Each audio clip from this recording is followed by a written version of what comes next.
Nakakatuwang panoorin kapag ganito karami ang mahuli sa sira-sira trap. Halo-halo mga isda tulad ng danggit, samaral, kikilo, bangagat at iba pa. Samahan paminsan ng hipon, alimango at maliit na alimasag.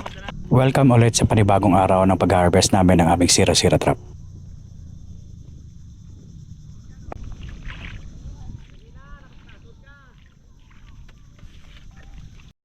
Unti-unti na nagpapahuli ulit ang mga hipon dito sa sira-sira trap. Hindi kagaya ng ibang pag-harvest na wala talagang hipon masyadong makukuha sa aming sira-sira trap. Yung mga nakaraang harvest ay halos maliliit pa yung mga hipon na mahuli sa sira-sira trap. Karamihan sa mga nahuli sa sira-sira trap nung nakaraan ay mga maliliit na similya ng dagat at mga kikilo. Ngunit sa ngayon ay napalitan na ito ng mga malalaking hipon na nahuli dito ngayon sa sira-sira trap. Ayan.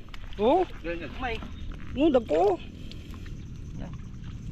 Libre ang bulong sa kabudlay.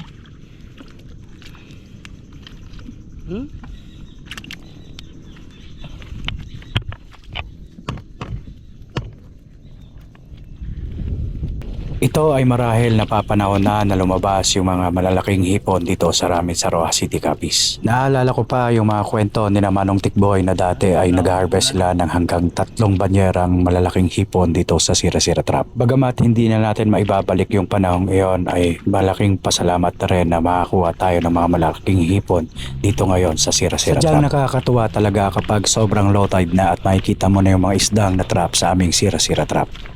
Damo.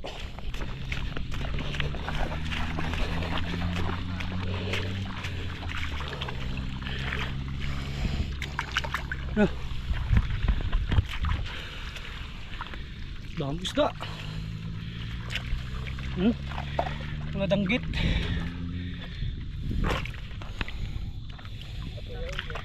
Ito may dako to. Dako to. Are may dagko oh. Pwede na oh, kakuluwa niyo.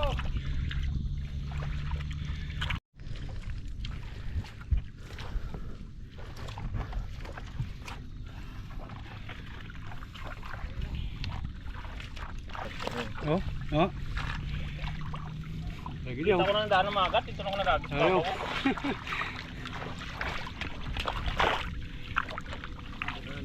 Sadyang nakakatuwa ang panoorin ang paghuli sa Sira-Sira Trap at parang ikaw ay namumulot lang ng mga isda. Parang sobrang simple lang ang paghuli nila sa mga isda dito sa Sira-Sira Trap. Marahil ay iniisip nyo na sobrang simple lang naman talaga mahuli ng mga isda. Pero ibahin nyo ang mga ganitong klaseng isda. Dahil napakasarap talaga nito kapag ikaw ay matinik na ganitong klaseng isda. Alam nyo ba kung ano ang mga ginagamot ng mga mangisda kapag sila ay natinik na ganitong klaseng isda? Karamihan sa mga mangisda ay ganito ang kanilang ginagawa. Ang pag-ihi sa sugat kung saan ka natinik ng isdang ito ay pinaniniwalaan nilang nakakatanggal ng sakit at kirot. Sa sobrang tagal na nilang ginagawa ito ay pinaniniwalaan nila itong pinakamabisang pagtanggal ng sakit at kirot sa ganitong isda. Ang paghuli sa mga isdang ito ay may kanya-kanyang teknik ang bawat mangingisda. Merong iniipit yung ulo para hindi makagalaw. Merong sobrang simple lang para hindi pumalag ang isda. Pero para sa akin ay sobrang safe pa rin kapag gumamit ka ng sibut or net sa paghuli ng isda. Alam nyo ba ng ganitong klaseng isda ay binibreed na rin dito sa amin sa Capiz? Karamihan sa mga nagpe-fish cage dito ay sinusubukan na rin breed ng mga ganitong klaseng isda. Karamihan sa mga similya ng mga binibreed nito ay galing dito sa Sira-Sira Trap. Dahil hindi talaga natin maiwasan na hindi mahuli yung mga maliliit na isda. Kaya kaysa itapon ito ay kanilang lang itong hinuhuli at pinapakawalan sa mga fish cages. Dati-rati yung mga maliliit na mga isda ay kanila lang pinapakain sa kanilang mga alimango o kaya mga lapu-lapong mga alaga. Pero ngayon ay isa na ito sa kanilang pinagkakakitaan lalo na kapag nakapakabenta sila ng similya ng ganitong klaseng isda.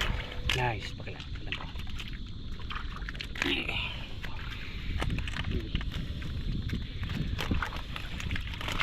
Yung mga nakikita nyo mga lumang gulong ay hindi po ito mga basura na iniwan lang dito sa gilid. Ito ay nilalagay para pagbahayan ng mga isda. Dito nagtatago o naiipon yung mga isda kapag sobrang low tide na. Dito ay mas madali na silang hulihin kumpara kung sila ay nasa tubig pa. Nakakatuwa dito na meron pa tayong nahuling mga bangos. Sigurado ako na meron na namang mga nakawalang bangos sa mga fish cages o kaya sa mga palaisda. Isa talaga yan sa mga risgo sa mga ganyang klaseng negosyo. Naalala ko tuloy nung nakaraang Sira-Sira harvest ay maraming bangos ang aming nahuli. Malamang ay meron na namang nadisgrasya na fish cage o kaya palaisdaan. Isa pala sa mga nakikita nyong isda na nahuli sa Sira-Sira Trap ay yung mga isdang balo. Kapag sobrang lumaki na ang isdang ito ay sobrang sarap gawing sutukil. Naalala ko tuloy nung kami pa ay nangingitang. Buhay na hipon at malaking hook ang gamit namin para ito ay makawil.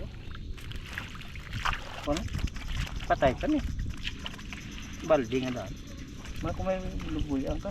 Napakasayang na hindi namin nadala yung aming lalagyanan para sa maliliit na isda. Pero kesa naman na hindi mapakinabangan ay agad itong binalik. Dahil pwede naman naming mahuli ito kapag ito'y bumalik.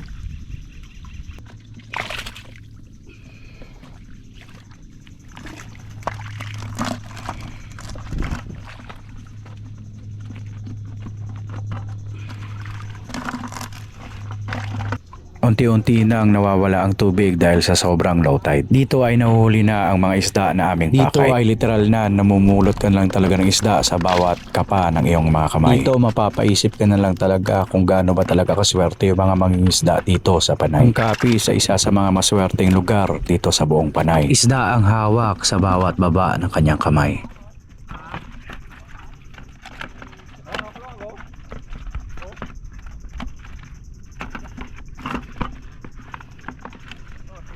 Nice.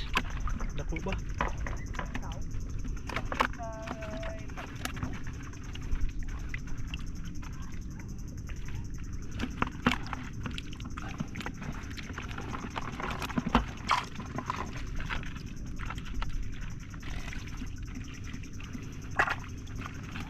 Wala to ba?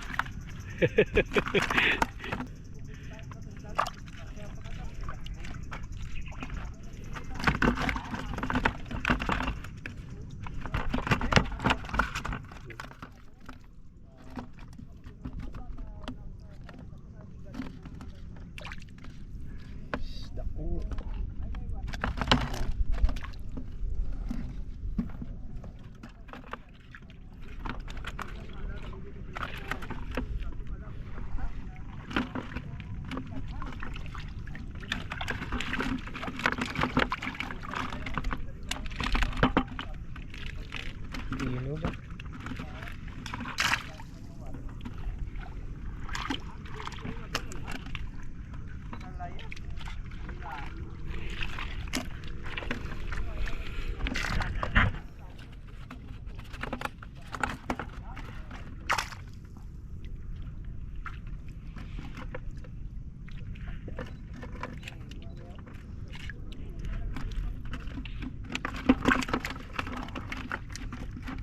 Wala mo similya.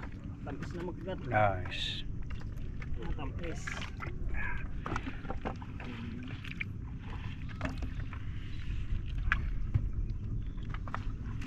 Nalaman mo niya.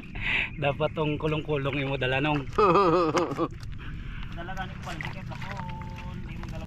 At dito ay natapos na din at hindi lang pang-ulam ang nahuli para sa bahay. Meron na rin pangbenta para makatulong sa gastusin sa loob ng bahay. Sadyang mapalad pa rin talaga yung mga taong lumalaban ng patas. Dahil nabibigyan ng gandipala na mula sa taas. Nagkaroon man ng aberya dahil sa net na butas-butas. Pero mas mainam pa rin ito dahil lumaban ng patas.